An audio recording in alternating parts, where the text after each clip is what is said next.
Yeah, so I was fresh out of college. I went to school to become an airline pilot, and then I learned, I was kind of drawn to the military too, but I thought you had to choose. And then I learned about the Air Force Reserves or the Air National Guard.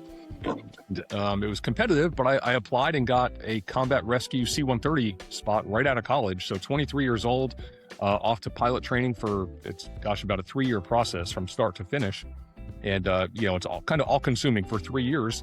And then you come out and you're an Air Force pilot, and your commitment as a reservist is not full time.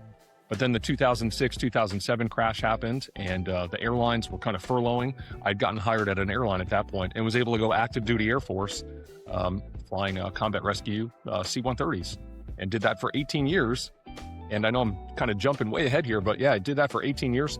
And anyone who's in the military knows, or has heard about the military knows, you get that 20 years. That's your sweet spot to get a pension. You got to do 20 years and you get that check of the month for the rest of your life, along with all kinds of benefits. Well, I left after 18 years. So you leave with basically nothing. And I don't regret that decision, but I did that because while I loved my time in the Air Force, I felt I was being called to something else. And that was starting Silver Chartist, being an entrepreneur, being home for my family more. And one of my favorite sayings is, stepping towards your calling often requires stepping away from your comfort.